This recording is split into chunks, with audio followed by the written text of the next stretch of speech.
This Kawhi Leonard salary cap circumvention story continues to get crazier, y'all. Another big piece of evidence dropped this morning, and it pretty much eliminates all skepticism you could have potentially had on the original post. Now, if you've been living under a rock, I'll give you the Spark Notes version of what the hell is going on. Pablo Torre Finds Out put together an episode of his podcast basically accusing the Clippers of paying Kawhi Leonard under the table, right? Through a company named Aspiration, it was originally reported that he was given a little over $20 million. That number got all the way up to about $48 million under the table. And if you did not know, that is completely illegal. Kawhi Leonard accused of having this no-call, no-show job that gave him almost an additional $50 million. Now, this entire story is so much longer than what I could give you in the Spark Notes version. I'll put the link in the description to. It's basically 3 full-hour podcast episodes, but that's what you need to know at this point. Now, what happened after that is Steve Ballmer went on to ESPN and honestly didn't really say too much. I was really excited to potentially see how he would defend himself. He basically just said, hey, I was conned. I am more of a victim than the person that is doing the illegal things. Cool. And when that originally came out, everybody gave their own opinions. But one thing that I remember hearing 1,000 times through podcasts, through reading people with a lot of opinions that are way smarter than me, especially in the legal world, the one thing that I kept hearing was there's no smoking gun. There's no smoking gun. And I'm like, obviously, I've heard that before, but am I had to know the smoking gun is basically there's no irrefutable evidence that this has happened for the Clippers. So Steve Ballmer can just claim ignorance. He can just say, hey, I didn't know this was going on. And Adam Silver can basically do what he wants. He can say that this is not enough evidence to do anything, and maybe it's a bit of money. Boom, the Clippers get fined $1 million. Boom, here's 2 second-round picks. Boom, here's that.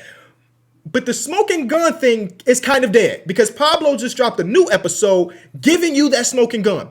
Now, I never really understood the smoking gun thing, mostly because this is not, I don't know, the American judicial system. This is not one of the things that you need irrefutable evidence for somebody to be guilty. Adam Silver has the ability to, just with the smallest amount of evidence, to enforce something, to give somebody a slap on the wrist, hell, to ban somebody, honestly. And I thought that what Pablo did in his initial report would have been enough for Adam Silver to, do something. Again, I'm not asking for people to get banned, but there's one thing that bothered me the most about the story, if it is, again, assuming that it's true, is that it completely gets rid of the integrity around this league. If a team who has one of the most richest people in all of the world, I think he's the 7th richest person in the entire world, if he can pay people under the table, what about the other teams that don't have that type of money to do such things? I said it on the podcast, like we're obviously talking about billionaires across, we're talking about the owners of NBA teams where all of these guys have filthy amount of money, but there's level to being a billionaire, of course. Again, Steve Ballmer being the 7th most rich person in the entire world versus whoever the hell is running the Memphis Grizzlies. They can't afford to go $50 million under the table to acquire some type of talent. The competitive nature and the integrity of the league is completely over if we as a league allow this to happen, right? So Adam Silver, you have to do something. That was my initial thing. But everybody kept saying, no smoking gun, no smoking gun. So if he does do something, it will be something relatively light. This morning, oh boy, in Pablo's piece this morning, he brings proof that the minority owner of the Clippers, and minority owner is like he owns 1% of the Clippers. Steve Ballmer got 99%. This guy's got 1%. Dennis J. Wong, he is the chairman of the Clippers, and he invested $2 million in Aspiration. That is I won't call it a fake company, but the company that the money been going through to get Kawhi Leonard his money, right? He gave $2 million, just invested $2 million. For us, that's a lot of money. For him, maybe not so much. At that point in time, Aspiration was said to be a struggling company financially, so investing in a company that everybody knew was failing is a bit weird, but also 9 days after he gave his $2 million investment, Kawhi Leonard was paid $1.75 million from Aspiration. Almost identical numbers between the investment from the minority owner of the Clippers / chairman to what Kawhi Leonard got paid. Also came out that Dennis J. Wong's daughter worked for Aspiration under the title of Project Manager, Operation and Strategy. I don't know what the hell that means, but she was a part of the company as well. So in my mind, that is the smoking gun. Somebody that was in the know, a minority owner, the chairman of the LA Clippers, invested nearly $2 million, was $1.99 million. So we just go round up to $2 million to the company that later, who was struggling financially, remind you, gave 1.75 of that money straight to Kawhi Leonard's bank account. That is a smoking gun. Now, change the perspective, right? All the people that were saying maybe we get a slap on the wrist, 2 second-round picks, $1 million fine. No, it has to be bigger because now the opposing people across the league is like, if you give them a slap on the wrist, now that we have almost irrefutable evidence that this is illegal shit going on, if you give them a slap on the wrist, why shouldn't we just do the same thing? And we're really about to figure out what kind of commissioner Adam Silver really is, right? We have had Adam Silver around for a long time, but before that, we had David Stern, and David Stern was one of the boys that you didn't want to play with, right? If you did something that was illegal, you were going to see and feel the full wrath of his powers.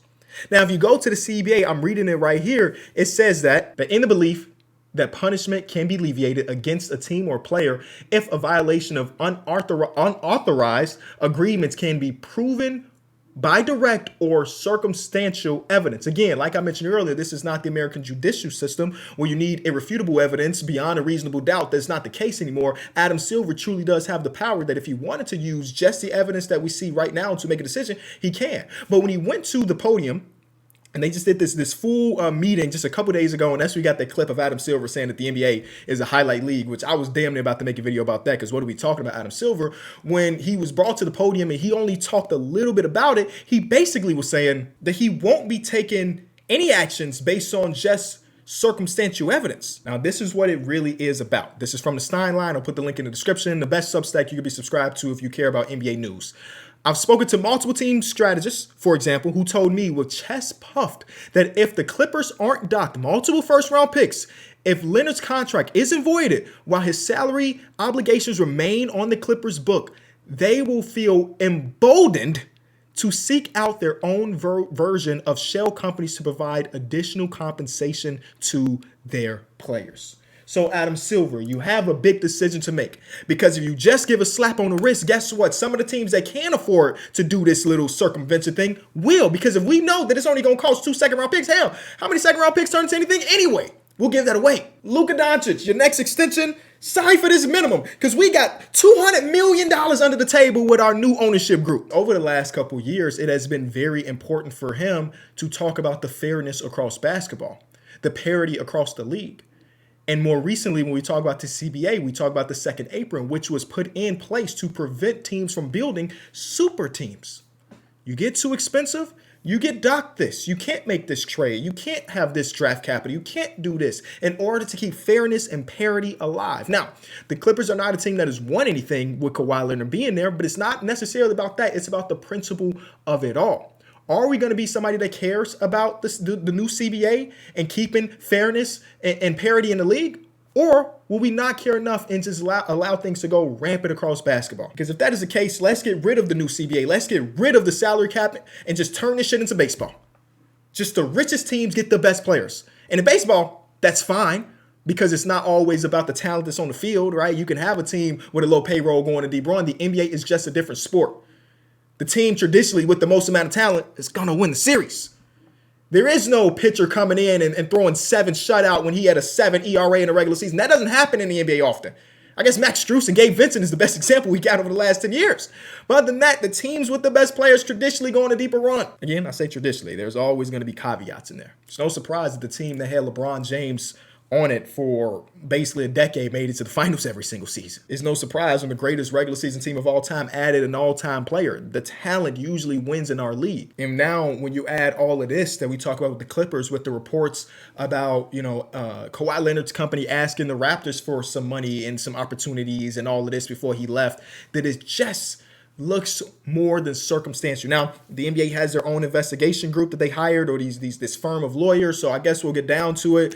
I question how long it will take for them to do their investigation. It took Pablo Torre a few different months to acquire all of this evidence, so maybe it'll take them the same amount of time to do the same thing, or Pablo can throw his notes and say, hey, here's half the job. Now go get the other opinions and go get the other irrefutable evidence from the Clippers that say that we got conned. And a lot of people are bringing up Joe Smith, because when Joe Smith went on to the Minnesota Timberwolves, they also did it illegally. This is back in 2000. Yeah, the year 2000. I want to make sure I got my year right. 2000. And with that, we're talking about Joe Smith, not Kawhi Leonard, who's an all-timer. Just Joe Smith. Just Joe Smith. boy David Stern said, no, no, no, no, no. What you did was illegal. We're going to fine you $3.5 million. Remember, go ahead and do your inflation calculations because we're talking about the year 2000. And you're going to forfeit 5 future first round picks. Now, later, they got 2 of them back after yada, yada, yada. But initially, they were docked 5 first round picks. Can you imagine that type of thing happening to the Clippers right now? The Clippers have done a really good job as of recently. I'm assuming, again, let's say it's all legal, of basically going from era to era while still staying competent. And, of course, they only got 1 conference finals appearance in this era, but they have always been competent. Hell, last year I thought that they were going to be out of the postseason. They won 50 games. They've always found a way to put together good rosters. But if you're telling me that the potential gavel going down is 5 first-round picks on a team that traded a ton of first-round picks to get this current regime, they don't really have a lot of picks until we get to like 2019, 2029, 2030, 2031. And now with their aging core of Kawhi Leonard, James Harden, and so on and so forth, if we don't have any draft capital, if you take 5 away, oh my God. I don't know, man. Training camp is what, 3 weeks away? I guess we all just clamoring for something to talk about, but I think this is just a huge, huge story that can change the history of the league depending on what Adam Silver decides to do. You let me know in the comment section what you think. Did I mention that the guy, the NBA chairman or the Clippers chairman that donated the $2 million or invested the $2 million also was college roommates with Steve Ballmer? I don't know if that's super important to the story, but I also find it really, really funny. Really funny.